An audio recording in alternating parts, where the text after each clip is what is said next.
जय माता दी दोस्तों, कैसे हैं आप सब। दोस्तों बात कर रहे हैं 29, 30 और 31 मार्च की कि ये 3 दिन मकर राशि वालों के लिए कैसे रहने वाले हैं।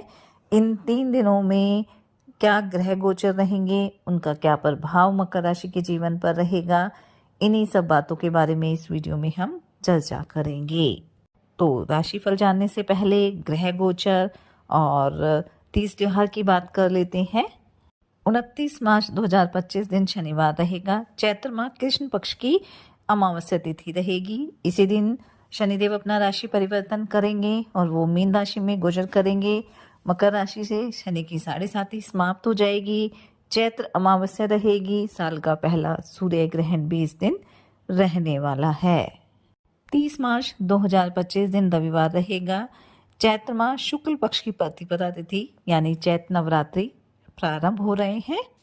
31 मार्च 2025 दिन सोमवार रहेगा। चैत्र माह शुक्ल पक्ष की द्वितीय तिथि रहेगी। 29 मार्च 2025 शनिवार के दिन साल का पहला सूर्य ग्रहण लगेगा, जो दोपहर 2:21 से प्रारंभ होगा और इसका समापन शाम 6:14 पर होगा। हालांकि यह ग्रहण भारत में दिखाई नहीं देगा, इसलिए इसका सूतक भी मान्य नहीं होगा। शनिदेव भी इस दिन मीन राशि में प्रवेश करेंगे और मीन राशि में प्रवेश करने के साथ ही मकर राशि से शनि की 7.5 समाप्त हो जाएगी। और आपको बता दें कि इस समय मीन राशि में कई ग्रह विराजमान रहेंगे और शनि की 7.5 समाप्ति के बाद आपके जीवन में शनिदेव महाबदलाव लेकर आएंगे। जो भी परेशानियां झेली हैं, अब आपको उनसे मुक्ति मिल जाएगी। इसलिए शनिदेव को प्रसन्न करने के उपाय आप अवश्य करें। हनुमान जी और शनिदेव की आप आराधना करें। शनि ग्रह को प्रसन्न करने के लिए शनिदेव से संबंधित चीज़ों का आप दान करें। गरीब और असहाय लोगों की मदद करें। 30 मार्च 2025 रविवार के दिन से चैत्र नवरात्रि की शुरुआत होने जा रही है और क्योंकि रविवार से नवरात्रि की शुरुआत हो रही है तो माता रानी इस बार हाथी पर सवार होकर आएगी। और आपको बता दें कि शास्त्रों में देवी की हाथी की पालकी को बहुत शुभ माना गया है।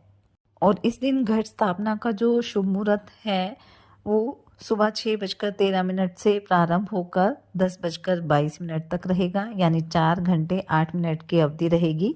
इस दौरान आप पूरे विधि विधान के साथ घट स्थापना करें। माँ दुर्गा की पूजा अर्चना करें। दुर्गा सप्तशती का पाठ अवश्य आरंभ करें। दुर्गा चालीसा का पाठ करें। माँ दुर्गा के मंत्रों का आप जाप करें। माँ दुर्गा का आगमन जब हाथी पर होता है तो इसे धन वृद्धि का संकेत माना जाता है। और नवरात्रि के दौरान माँ दुर्गा के 9 रूपों की पूजा की जाती है। इससे हमारे जीवन में सुख, शांति, धन लाभ, घर में बरकत, करियर में मनचाहे परिणाम की प्राप्ति होती है।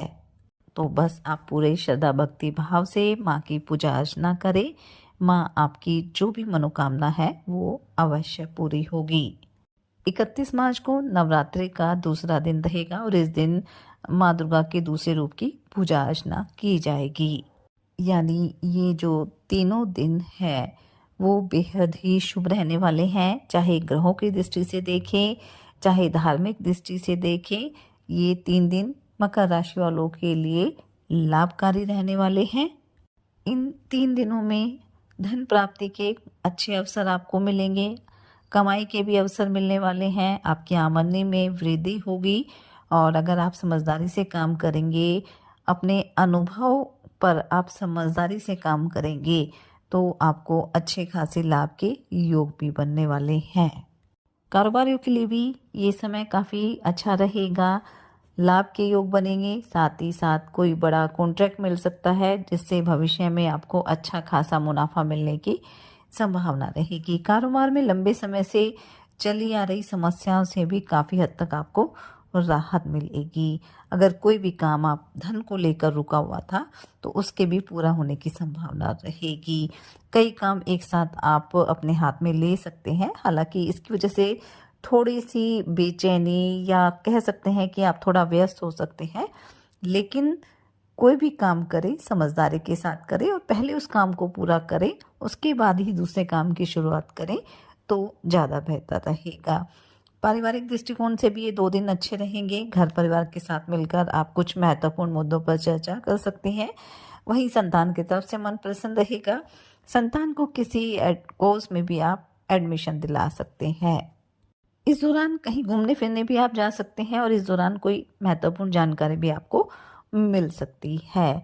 अगर आप सामाजिक क्षेत्र से जुड़े हैं, राजनीति से जुड़े हैं, तो आपके मान सम्मान में वृद्धि होगी। घूमने फिरने का मौका भी आपको मिलेगा। आपकी इनकम के सोर्सेज बढ़ेंगे। जो जब तक विदेश में कारोबार कर रहे हैं उन्हें कोई खुशखबरी सुनने को मिल सकती है। पार्टनरशिप में भी कोई डील आपकी फाइनल हो सकती है।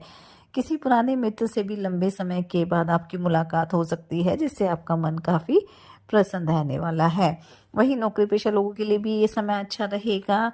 सहकर्मियों से, उच्च अधिकारियों से आपको सहयोग की प्राप्ति होगी। वहीं घर परिवार में अगर किसी तरह की समस्या चल रही थी तो वह भी दूर हो जाएगी। दाम्पत्य जीवन सुखद रहेगा। जीवन साथी के साथ आप कहीं घूमने की योजना भी बना सकते हैं। प्रेम संबंधों के लिए भी ये 3 दिन काफ़ी अच्छे रहेंगे। आपके रिश्तों में मजबूती रहेगी। इस दौरान आप किसी धार्मिक कार्यक्रम में सम्मिलित भी हो सकते हैं। इन 3 दिनों में अगर आपका कोई मित्र आपको कोई निवेश करने की सलाह देता है तो आप इस इन्वेस्टमेंट को बड़ों की सलाह लेकर ही करें। धैर्यपूर्वक सोच समझ कर करें तो आपके लिए ज़्यादा बेहतर रहेगा। घर परिवार में किसी नए मेहमान का आगमन हो सकता है। वहीं विद्यार्थियों के लिए समय अच्छा रहेगा। प्रतियोगी परीक्षा में आपको सफलता प्राप्त होगी। आपके कुछ नए प्रयास भी बेहतर रहेंगे। अगर आप अविवाहित हैं तो आपका विवाह भी इस दौरान तय हो सकता है। कोई अच्छा प्रस्ताव आपके विवाह का इस दौरान आ सकता है। जीवन साथी की ओर से कोई सरप्राइज गिफ्ट भी आपको मिल सकता है। अगर किसी प्रॉपर्टी की डील अटकी हुई थी तो वह भी इस दौरान फाइनल हो सकती है। जो जातक आईटी सेल से जुड़े हुए हैं उनको अच्छा इंक्रीमेंट मिल सकता है। जीवन साथी के साथ मिलकर अपने भविष्य को लेकर भी आप कोई इन्वेस्टमेंट करने की योजना बना सकते हैं। ससुराल पक्ष के किसी व्यक्ति से भी कोई आर्थिक मदद आपको मिल सकती है। तो कुल मिलाकर हम कह सकते हैं कि ये जो 3 दिन है वो मकर राशि वालों के लिए लाभकारी रहेंगे।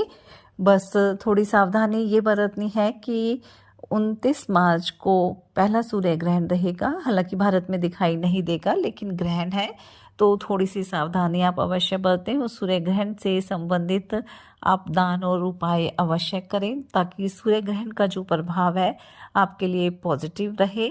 साथ ही शनिदेव से संबंधित दान और उपाय आप अवश्य करें। माँ दुर्गा की नवरात्रि प्रारंभ हो रहे हैं तो पूरे विधि विधान से माँ दुर्गा की पूजा अर्चना करें। माँ दुर्गा के मंत्रों का जाप करें। दुर्गा सप्तशती का पाठ जरूर करें और हनुमान चालीसा का पाठ आप जरूर करें। इससे हनुमान जी की कृपा दृष्टि आपके जीवन पर सदैव बनी रहेगी।